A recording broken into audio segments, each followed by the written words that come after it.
বিশ্বনবীর কাছে প্রশ্ন করা হলো, হে রাসূল, ছোট্ট তওবার আমলটা কি? আল্লাহ নবী বললেন, ছোট্ট তওবার আমল হচ্ছে আস্তাগফিরুল্লাহ, আস্তাগফিরুল্লাহ, আস্তাগফিরুল্লাহ, আস্তাগফিরুল্লাহ, আস্তাগফিরুল্লাহ, আস্তাগফিরুল্লাহ, আস্তাগফিরুল্লাহ। 7 বার আস্তাগফিরুল্লাহ পড়বে, আল্লাহ তাআলা হাবিয়া জাহান্নাম থেকে তার মুক্তির ব্যবস্থা করে দেবে। 2 নম্বর হলো বিশ্বনবী মুহাম্মদ রাসূলুল্লাহ সাল্লাল্লাহু আলাইহি ওয়াসাল্লাম 2 নম্বর জাহান্নাম থেকে মুক্তির ব্যবস্থা করে দেবেন ছোট্ট একটা আমল করার কারণে। আল্লাহ নবী বললেন, আমলটা কি? শোনো, সবচেয়ে বড় আমল হলো আজান হবে, মসজিদে নামাজ পড়ার পূর্বে চিন্তা ভাবনা করবে আমার পবিত্রতা আছে কিনা। পবিত্রতা যখন থাকবে তখন বলবে আলহামদুলিল্লাহ। আর যদি নতুন পবিত্র করার প্রয়োজন হয় তখন সে বলবে ইনশাআল্লাহ। কি বলবে বলেন তো? ইনশাআল্লাহ। অবশ্যই অবশ্যই আল্লাহ তাআলা এই আমল করার কারণে আল্লাহ তাআলা তাকে দ্বিতীয় জাহান্নাম থেকে মুক্তির ব্যবস্থা করে দেবেন। জোরে বলুন সুবহানাল্লাহ।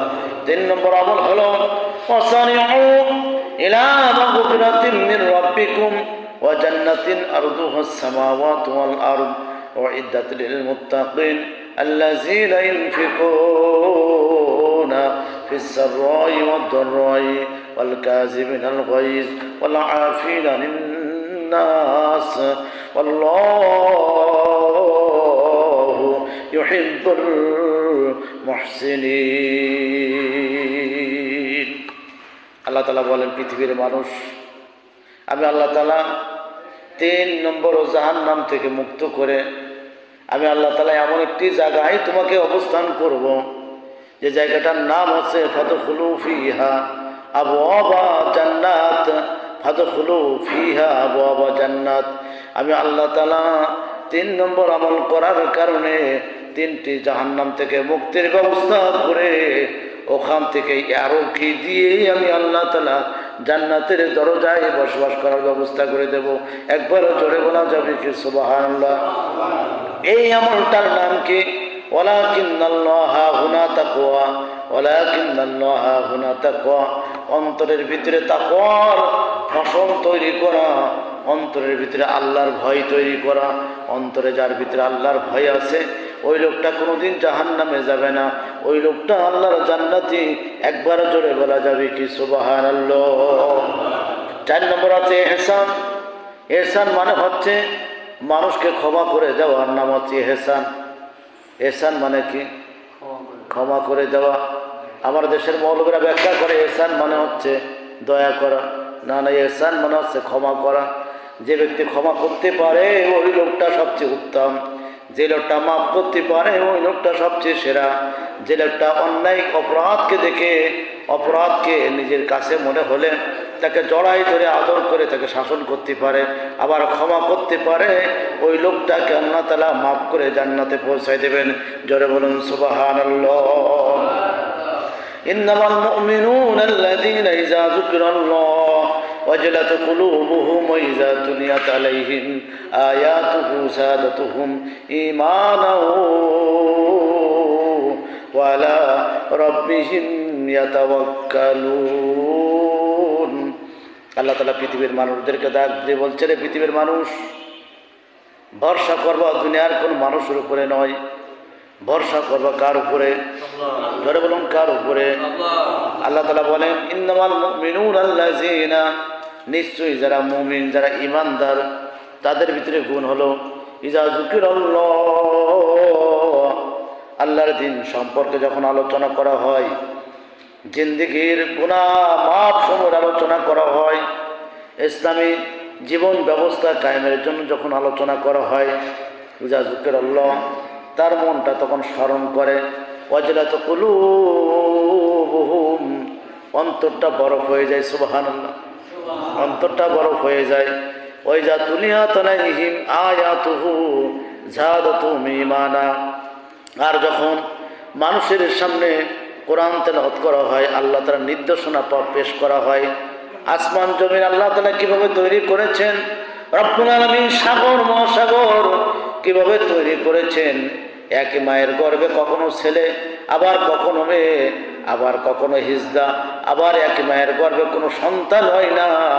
এই সন্তান দেওয়া আর না দেওয়া, জমিনে ফসল দেওয়া আর না দেওয়া, শীতকালে শীত দেওয়া আর না দেওয়া, গরমকালে গরম দেওয়া আর না দেওয়া, ধান চাষ করেছেন ধান বেশি হওয়া আর না হওয়া, এর সব কিছুর মালিকানা কে?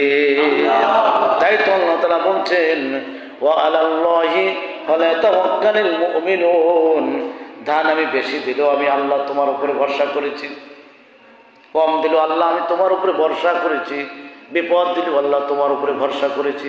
কথা ঠিক কিনা? হ্যাঁ, বিপদ দিলেও আল্লাহর আমরা, বিপদ না দিলেও আল্লাহ আমরা তোমার। আমরা যখন খুব বিপদে পড়ি সেই সময় শুধু দোয়া করি, এটা ভালো থাকলে দোয়া করতে আর মন চায় না, ডান হাসুরি কত মারে গোড়া হাসুর দেয়। তাহলে বিপদ দেয় কে? সুস্থতা দেয় কে? আনন্দ দেয় কে? তাহলে বিপদের সময় আল্লাহকে ডাকতে হবে, সুখের সময় আল্লাহকে ডাকতে হবে। পরিচিত বন্ধু কে? যে বন্ধু, আল্লাহ তো অবশ্যই আছে, যে বন্ধু দুঃখের সময় বন্ধুর সঙ্গে হাত বাড়ায়, সুখের সময় সেই বন্ধু বলে ওয়েলকাম। আল্লাহ তাআলা বলেন তোমরা যে বন্ধু আমিও তোমাদের বন্ধু। সুবহানাল্লাহ বলেন যে দুঃখের সময় বন্ধু তুমি, সুখের সময় তুমি, আমি হলাম আল্লাহ তোমাদেরও বন্ধু। ইন্না আউলিয়া আল্লাহি লা খাউফুন আলাইহিম ওয়ালা হুম ইয়াহজানুন, যারা আমি আল্লাহ আমার বন্ধু যারা, তাদের ভয় নেই, দুশ্চিন্তা নেই, অভাব নেই, কোনো কিছু নেই। তোমাদের বিপদ আছে যেখানে, আমি আল্লাহ আছি সেখানে। সুবহানাল্লাহ বলবেন না? বানাই বলে দিলাম নাই নাকি? একটু জোরে বলেন তো সুবহানাল্লাহ। গরম সবার লাগতেছে, আপনাদেরও যা লাগতেছে আমারও তাই লাগতেছে, কারণ আপনাদের সে মোটা, আমি আর রিফুন আমরা দুই ভাই মোটা বেশি, তাহলে আমাদের দুই ভাইই গরম লাগতেছে। আমি কথা বলতেছি, আপনারাও একটু ঠান্ডাই শোনেন, তাহলে গরম কমে যাবে না। কথা ঠিক কিনা বলেন? তাহলে কি বললাম? 6 নম্বর, ইন্নাল্লাহা ইয়া'মুরু বিল আদলি ওয়াল ইহসান ওয়া ইতাইযিল কুরবা ওয়া ইয়ানহা আনিল ফাহশাইল মুনকার ওয়াল বাগি ইয়াইযুকুম লাআল্লাকুম তাযাক্কারুন। জোরে বলুন সুবহানাল্লাহ। এই আয়াতটা আমরা ধরে নিয়েছি, হুজুর যেই পড়বে সে আমরা উঠি দাঁড়াবো। ইন্নাল্লাহ বললি পর মুসাল্লি উঠি দাঁড়ায়, মনে আর হবে না। এই আয়াতটা যে কি এটা আমরা জানি না। এটা ন্যায় বিচার, এটা কি বলেন তো? ন্যায় বিচার। আদল শব্দের অর্থ হচ্ছে ন্যায় বিচার। আমরা আমাদের ইমাম সাহেবের কাছে বলবো এটা মনে রাখবা তুমি, এটা একটা খুতবা দেবো, হ্যাঁ, একটার উপর একটা খুতবা হবে, 2 জুম্মা চলে যাবে, এটা মাথায় রাখবো। এটা তাহলে কথা বলবো না, কথা বলবো না, কথা বলা যাবে না। আমি গত জুম্মায় বলেছি, আমাকে সময় নষ্ট করতে দেবেন না আপনারা। রাজি আছেন তো ইনশাল্লাহ? হ্যাঁ, ওখানে কি তোমরা 4 মুরব্বী এক জায়গায় বসলে হবে না, ফাঁকা হোক। হ্যাঁ, ওই পাশে ফাঁকা ফাঁকা হোক, ফাঁকা ফাঁকা। এবার আসো, সামনে আসো, সামনে আসো, তোমরা সামনে আসো, ছোটগুলো সামনে আসো, সব ছোটগুলো সামনে আসো। একটা কথা হবে না একেবারে। তাহলে ন্যায় বিচার, ন্যায় বিচার কি সমাজে আছে? কথা বলেন না কেন? সমাজে আছে? কমে গেছে। এই ন্যায় বিচার সমাজে প্রতিষ্ঠিত হোক, এটা আমরা চাই তো ইনশাআল্লাহ। এই সমাজে ন্যায় বিচার হবে, অন্যায় জুলুম অত্যাচার আর হবে না, এখানে শান্তি প্রতিষ্ঠিত হবে ইনশাআল্লাহ। তাহলে 7 নম্বর ধৈর্য। 7 নম্বর কে বলেন তো? ধৈর্য।